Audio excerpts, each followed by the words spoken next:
What if we retired at 65 instead of 67? What if one of us needs long-term care in our 60s? What if we downsize our home now instead of waiting? Welcome to another episode of the What If Show, brought to you by Thomas Gold Solutions, the team behind Retirement Analyzer, the refreshingly simple software for financial advisors to use when developing and managing retirement plans for your clients. Last episode, we discussed how to demonstrate value for your prospects and your clients quickly with Retirement Analyzer so they know they're in good hands with you as their advisor. In this episode, Brooke Thomas and Steve Goldstein are going to walk you through why a monthly expense plan is the key to a vibrant retirement for your clients. And of course, we'll cover the ins and outs of creating an effective monthly expense plan that your clients will actually use. Well, Brooke and Steve, it's wonderful to see you both fresh off your Bootcamp event. Great to see you. Terrific to be here. Welcome back, everybody. Welcome back. Exactly, man. So for those who don't know, where was the Bootcamp event and what do you guys do there? Okay. Well, Steve and I were just in Scottsdale actually all last week. We had 86 people in a roll your sleeves up live 2-day, actually 2.5 day for some of them, boot camp. And it was a great event, just lots of really high level conversation. So I think there's a lot to be gained from coming to those live events. And for those of you who don't know what a boot camp is, really, it's really training on the Retirement Analyzer software over a 2.5 day period. So Brooke's right. It really is. We call it boot campy, okay? Because we roll our sleeves up and we're there to learn. We're there to learn. We'll do some working lunches and breakfasts and things like that. But we go A to Z through the software. We have all levels of experience with Retirement Analyzer. We kind of tie it together that way. It's kind of hard to do that when people are on different levels, but I think we do a pretty good job of that. And we come out with it's successful because people take 5 or 6 different things home with them that they didn't know that are going to help them build their business. So it really is a nice event. We do it 2 times a year. Brooke, I don't know if you want to talk about our upcoming boot camp. We have one in about 6 months. Yeah, might as well. So we are going to be in Nashville in October. So October 6th through 8th, we'll be doing our next event there. We've got a fabulous room there. At the accountant CPA building. So cool. We'll give out more details about that. But again, we'll be keeping that limit to 80 people for that event as well. Very nice. That's exciting stuff. I've never been to Nashville. I'm just saying, I'll look for my invite in the mail. Wouldn't mind coming to hang out with you. I hear Nashville is the Austin of Tennessee. It is pretty amazing. We did one there. We've done one there several times, and it's a great, great city. It is. And we have a lot of fun too. I mean, you can't keep, 86 people cooped up in a room without having a good time. So we a lot of joking around. You'll hear from people that are experts in the software. We actually put a panel together and we go up there for about an hour or so, and they basically tell their story and answer questions on how successful they are with the Retirement Analyzer program. So it is pretty fun. I mean, the time flies. It doesn't feel like 16 to 20 hours at all. It's really a good event, and it gives us a chance to meet you in person. And again, we do that 2 times a year. That's fantastic. Now, since the buzz of this most recent event is still kind of in the ether, if you will, I wonder if you might share a few key takeaways or maybe new observations from the experience that you just had last week. Because I know like every time I go to a conference, there's always something kind of new or something really exciting that happened that, you haven't seen before or whatever. What are the things that stood out from this most recent event? I think that's always fascinating to Steve and I. We have a lot of advisors in there that have literally thousands of clients in the platform. And it's interesting when you bring them to a live boot camp, and you have their undivided attention, the things they're going, wow, I didn't know that was in there. Wow, I didn't know the software could do that. Or they're gaining more efficient keystrokes and ways to do things faster. So even people that think they know the platform really well, I think that's my biggest takeaway, Steve. They don't know what they don't know. And then they come to boot camp and it's just the light bulb goes off for them. Yeah, and I guess we can discuss, it's really their responsibility, though. So we have this planning tool called Retirement Analyzer, and Brooke and I have been doing this for 16 years, and we've been in heavy development the whole time. Okay. It's kind of like the responsibility to stay up on not the core processes because they don't change that much, but the bells and whistles that Brooke and I add I mean, that's what we show in Bootcamp. We always use the most current version of Retirement Analyzer. And Brooke's right. There's a bunch of wow moments or whatever. This time we looked at what we call the scenario track. So what it does is it actually gives you the ability side by side by side by side by side. And I'm saying that because you could put 5 scenarios against each other in columns and actually look at, how much tax is paid in this scenario, how much Medicare Part B and D premiums are in this scenario, all kinds of different things, but on a side by side one pager, 5 different scenarios. So I think that we got some pretty good accolades on that, Brooke. It was good when we rolled that out, and people are excited about using the software. Yeah, and if you guys are looking for what Steve's talking about there, we do call it Scenario Track. It is a model we just launched last week, right before Bootcamp, and so it has some really good stuff to offer. That's awesome. That's fantastic. I can't wait to see the scenario trackers. Great. We'll have to get some screenshots of it up here on the screen if we can, to just show some people. So let's shift gears into the main event here for this episode, the importance of a monthly expense plan and its effect on the broader retirement plan. So I think on the surface, it's probably obvious for most financial advisors. Listen, you got to plan for retirement. You got to plan for what you're going to spend in retirement. How do I know how much money you're going to need? But you advocate a much more detailed approach, a monthly expense plan. Why is this approach so important, and what effect does it have on the client's ability to live a vibrant retirement, to have a monthly expense plan versus just kind of going, in general, we're going to spend X amount of dollars a month in retirement and kind of, peanut butter it. I think that's one of the things that probably most people that attended that live boot camp would tell you that they gained is the understanding of what missing a monthly expense plan by $100 or $200 a month, what that can do when you kick it out to a client's age of 100. I mean, it's just fascinating how big of a piece that is in the plan. I mean, listen, we're not here to try to get it down to the penny. Okay. Right. We understand, things happen, but there's a lot of, there are a lot of costs in the monthly expense plan that you have for your lifetime. We have discretionary costs. We have non-discretionary costs. We go into that kind of stuff. But I mean, I think it's important to show us what makes up what you say is your income need. And let's say it's $10,000. Well, how much of that is the mortgage you're paying now? And so we have to take that 10,000 and we have to inflate it and provide some kind of projection into the future. We have to do that.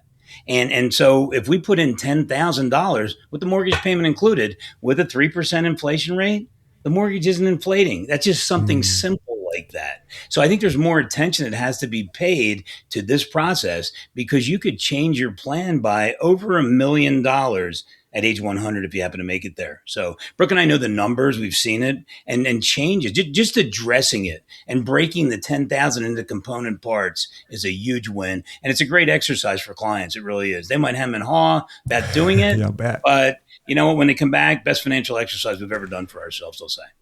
So true. And for those of you that are using Retirement Analyzer right now, in your sample files, so we have all those sample clients there right on your client list, we do have a spender file. And in that file, you're going to look at a person, and we call it clumping here at Retirement Analyzer. Steve and I, it's clumping with a K. But we look at a client that's clumping $12,000 a month. That's their monthly expenses. We clump it all together. We don't break it apart. And we kick it all the way out, again, to age 100. They run out of money. And then we take that same client, but we itemize the $12,000 of expenses. So we show things like the mortgage principal and interest, and we separate off, taxes and insurance. We show the P&I being at a 0% inflation rate with an end date attached to it. But it's still the same $12,000. And in the itemized one, they're completely fine and never run out of money. So I think it's a really, really good exercise, as Steve said, to just break those apart and look at, again, long-term, what is it going to do for your plan? And if I could just add this, Mike and Brooke, you're working too hard. Okay. If you clump, Brooke just said that the outcome is going to be worse than if you itemize. And so if you're taking the easy way out, it's really harder to present a plan that actually works. If you spend the time with clients and you show them how valuable this can be, Okay. I think they do it. I think they actually spend the time, put the time into, we call it itemizing their monthly expense plan. And you only need it once, and then you need updates every year as it changes, though. But people, what do they want to do? What do they want to do generally? They want to spend, if they can spend more money, they'll spend more money. Sure. So if I told you this, let's say that you had $10,000, like Brooke was talking about, with a 3% inflation rate, and you had an outcome where you ran out of money. What if I told you your client can spend $12,000 doing the itemization? You got to do the work and have a better outcome, and you wouldn't run out of money. So there are cases where your clients can actually spend more if they do the work. And I think people would actually do that, to spend more. People love spending money. So yeah. I love it. So let's dive a little bit more on this itemizing versus clumping thing, because I think it's such an important, you've hit the surface level of it. So I think when most advisors, maybe those who are not using Retirement Analyzer yet and haven't been through the bootcamp training, of course, when they think about it, they're like, okay, so this is kind of that the dreaded word budgeting, right? They got to tell my clients, got to do some budgeting, and we're going to dive into all the categories, right? You said discretionary, non-discretionary, but you get into things like housing. We've talked a little bit about mortgage there, and transportation. So cars, we were nerding out about cars before we clicked record today, which that's a fun conversation. Then you got food, travel, entertainment, those types of things. What are kind of the major areas that you tell an advisor they should be focused on itemizing with their clients so that they have a good handle on things and that the plan works effectively? Well, your biggest piece typically of a monthly expense plan for most people is a mortgage. Okay. So if you have a client that's resisting, breaking apart these expenses and they don't just want to do the work, Steve and I say, look, at the very least, break apart the mortgage P&I. Now, be careful, because as an advisor, the number clients give you most often includes taxes and insurance, and you need to make sure you separate that out. Those are going to continue on even after that mortgage P&I is paid off.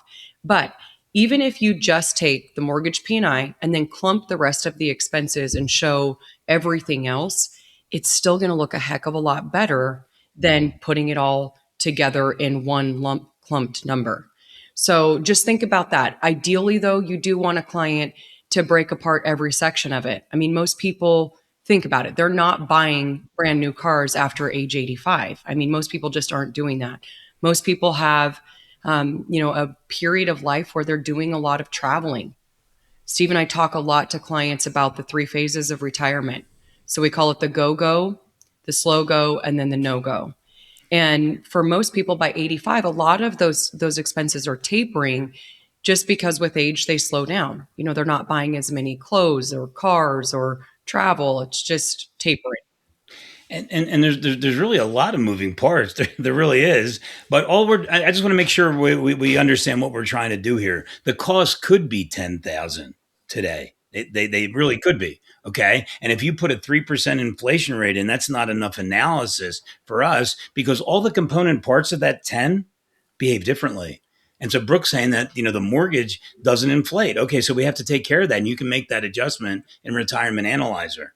Okay. Some costs stop when, they're 85, like Brooke just said. Okay. Some costs have 0% inflation.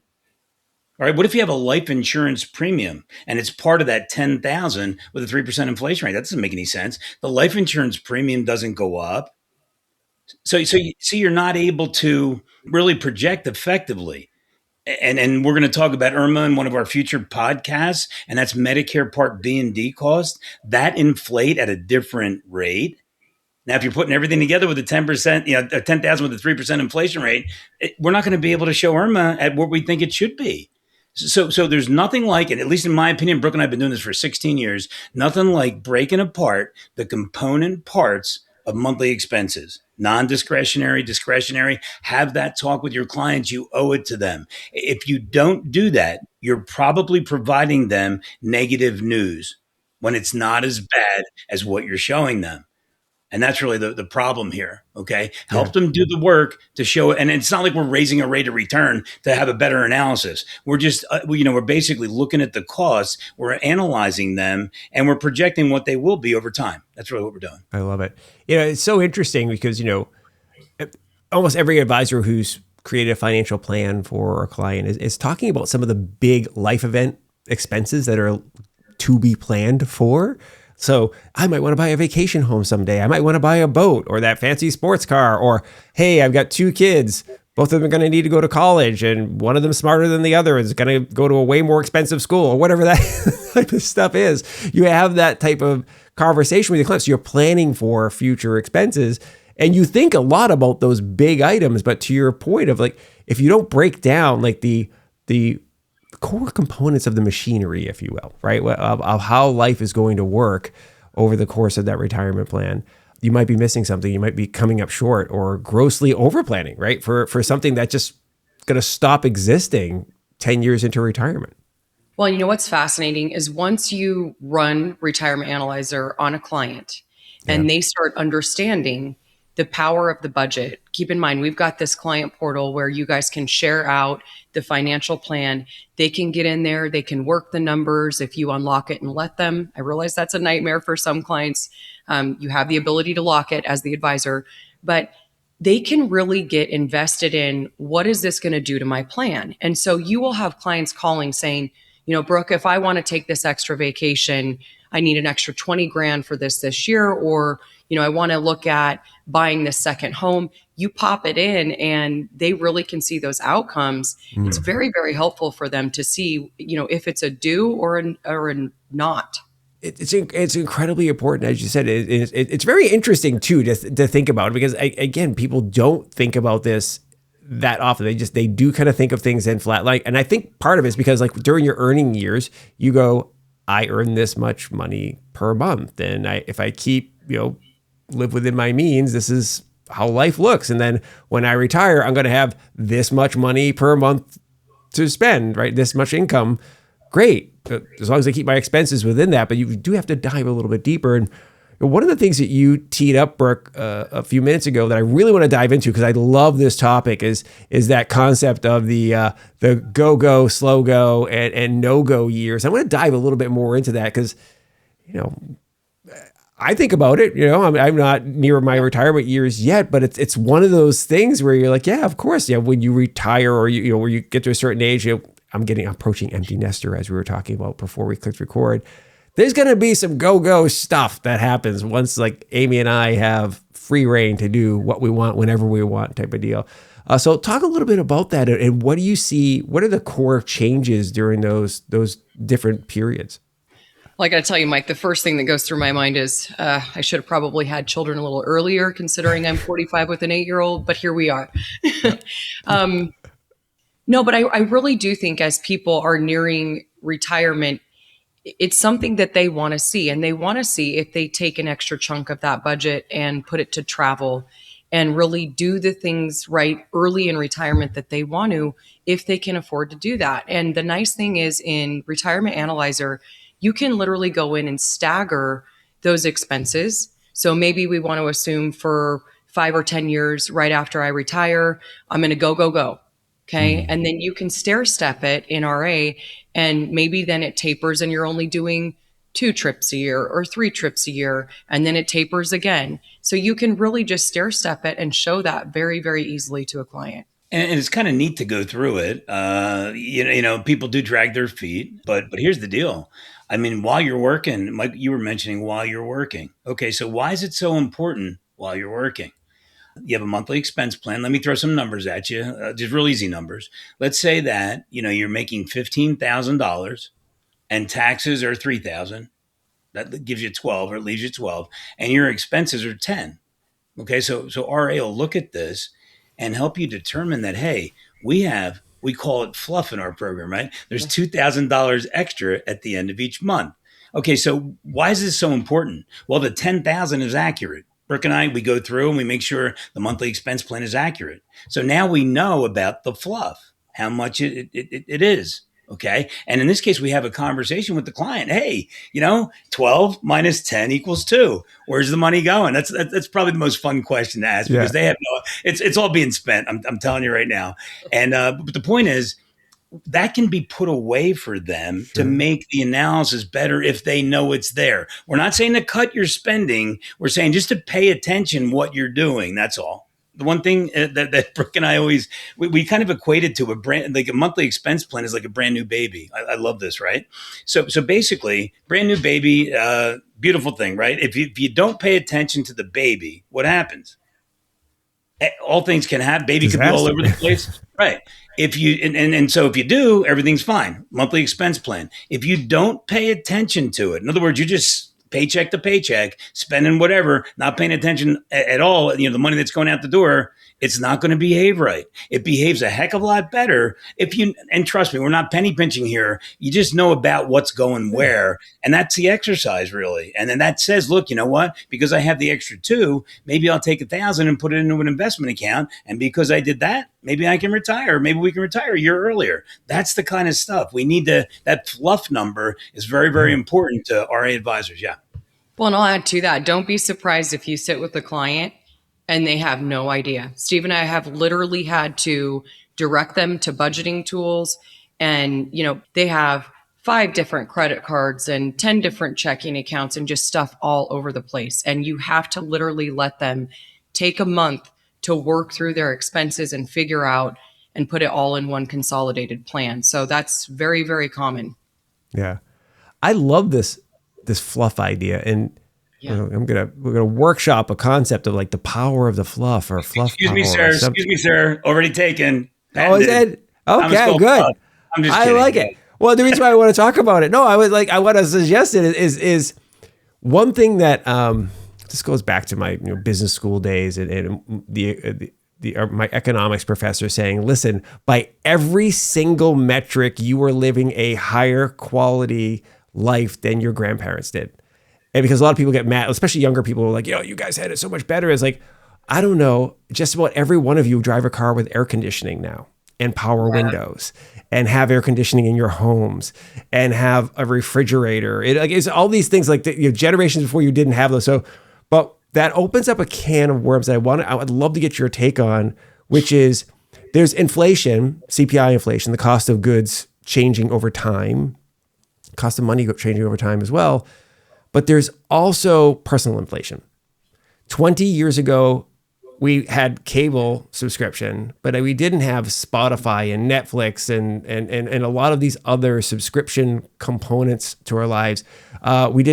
Many people did not have a cell phone bill 20 years ago even. So there are going to be some unknowns because we were talking, again, we were nerding out before we click go on car stuff.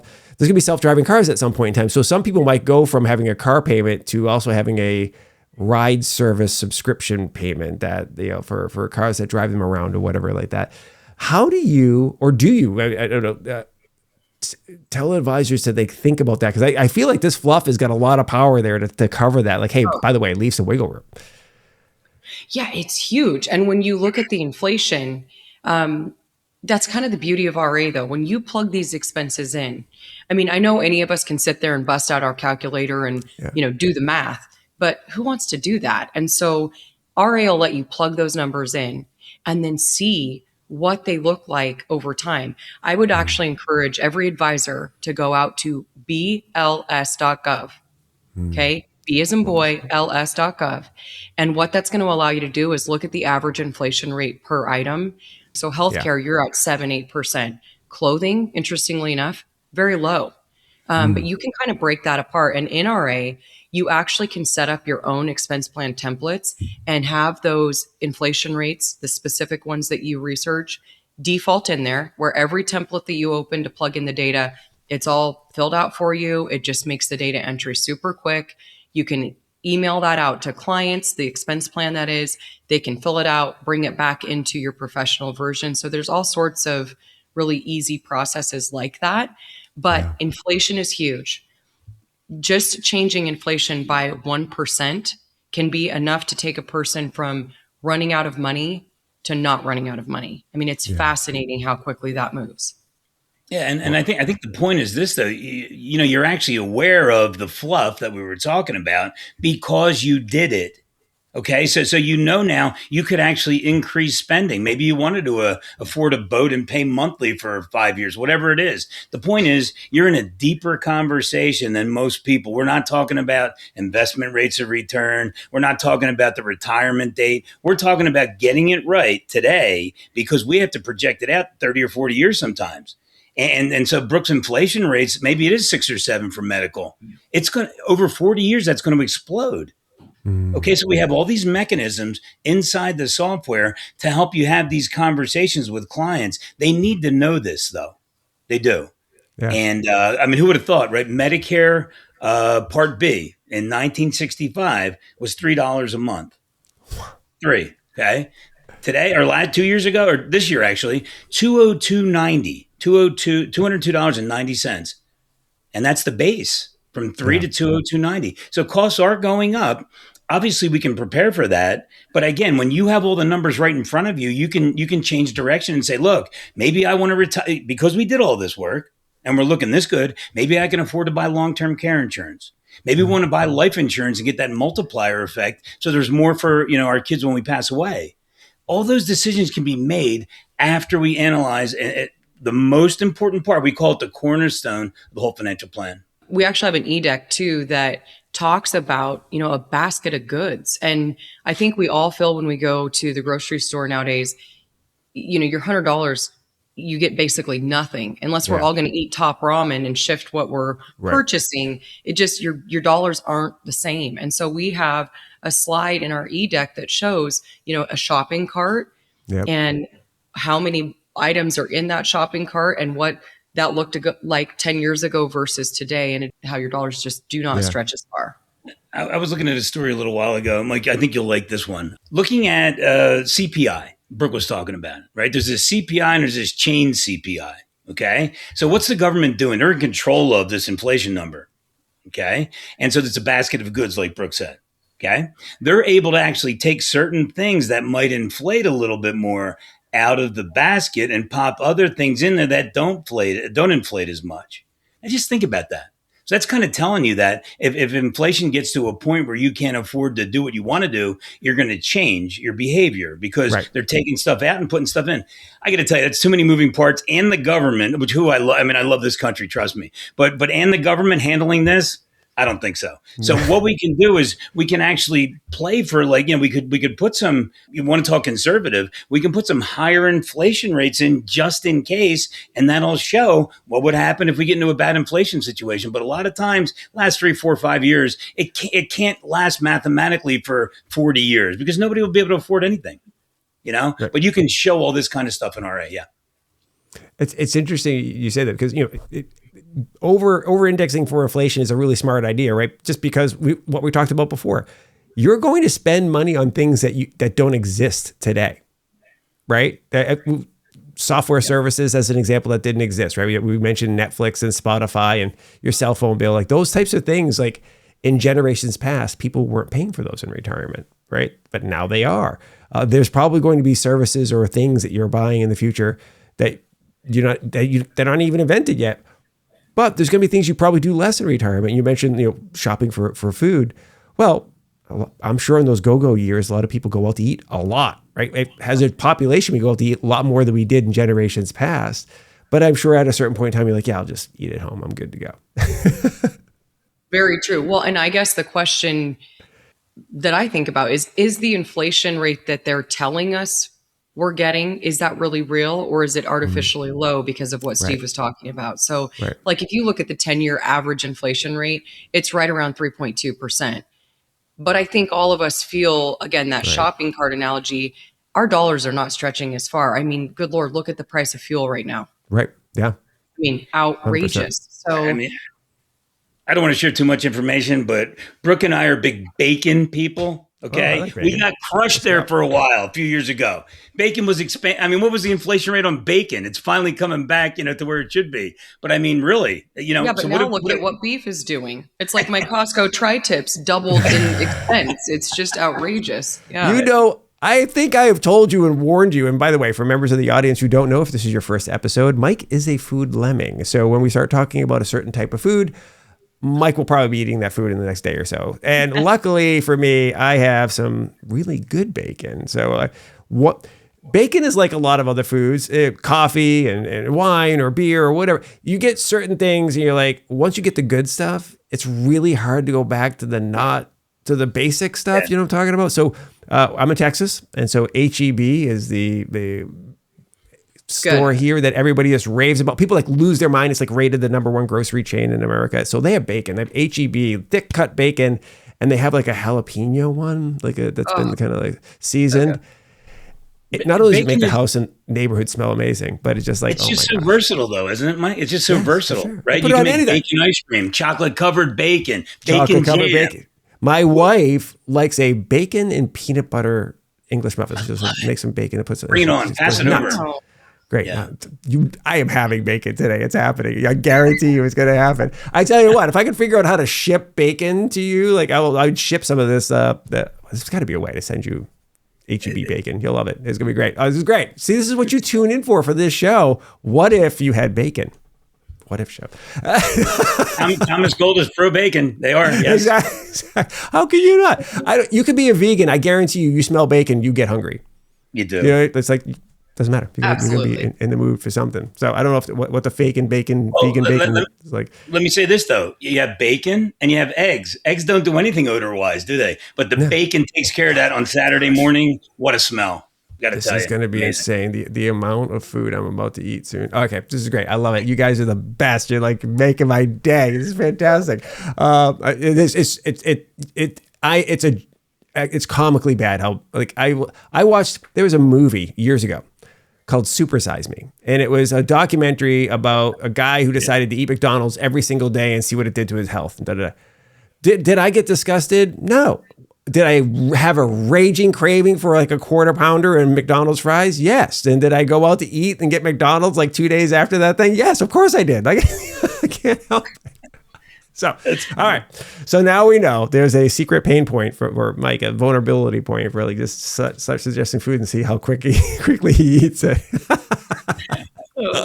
Awesome stuff. Well, we've reached the comedy part of our show, which also is a great way to segue into everybody's favorite segment, the retirement BS topic with Brooke and Steve. So today's retirement BS topic, as I thought about the structure of this show, we're talking about having a monthly expense plan for retirement. It's really going to hit one of these things that I don't know if it's a myth, but it's kind of a rule of thumb that people have been using, that this says that retirees will only need or should plan on having 70 to 80% of their pre-retirement income in retirement due to less money spent on things like generating income, like driving to work and all that type of stuff. So what do you say? Is this BS or is it legit? It might not be BS, but let me preface to say this, though, okay? You don't even know what the heck you're spending anyway if you don't itemize the expense plan. So how do 70 to 80% of what? That's where I am, you see? Yeah. So that's where my mind went. If you don't do it properly when you're working, how do you know what to cut by 20% or 30%? And that's the problem. So I'm going to go half and half on here, Brooke. I don't know. B or S? I mean, or both? I'm going to call BS on it because of, yes, what Steve just said. But then the other piece of that is I'm going to be willing to say there are people that right when they retire, they are doing the traveling and they're in that go-go phase and they're actually spending more.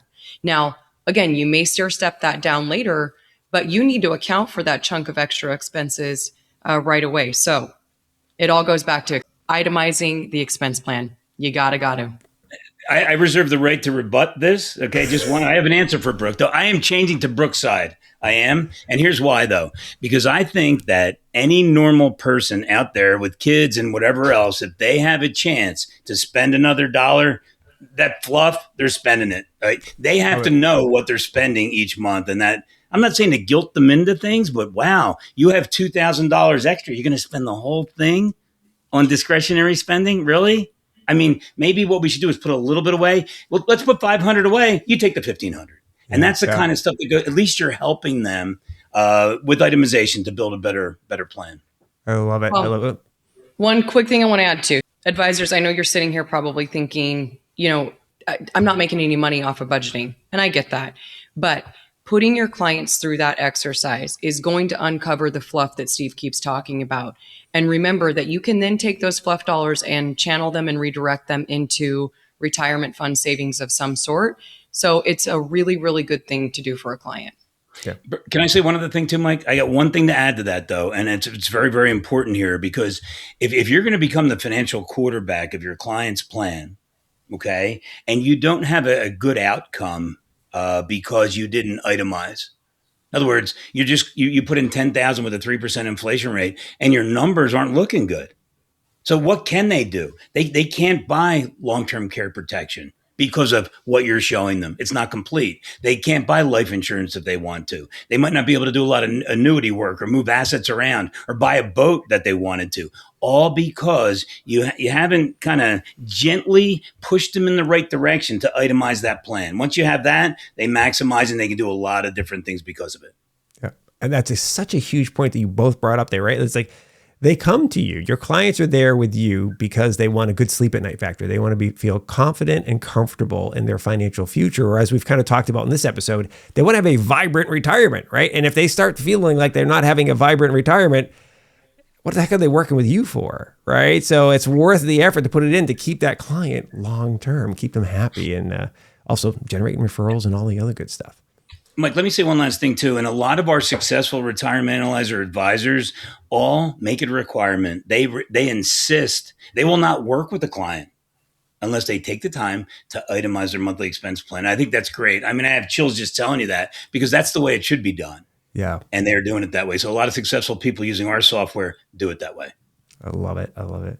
Well, fantastic. All right, audience members, we want to hear from you. What's one of the craziest or I guess unanticipated retirement expenses you've seen over the years? Or maybe what's kind of the new expense that you didn't factor in, that you didn't see? We talked about, Netflix and all that type of stuff, but like that you're starting to see that pop up in clients' retirement spending, and maybe other advisors should start including it. So let us know what you think. Drop a note in the comments or swing over to retirementanalyzer.com and contact us. Let us know there. Okay. I think that's all we have. Please do make sure you subscribe to the show on your favorite podcast platform. We're on Apple Podcasts, Spotify, YouTube, wherever you like to get your podcast jam on. Brooke, Steve, this is fantastic. Thank you for making me crave bacon. Thanks, Mike. And thanks for everybody for tuning in. Thank you, guys.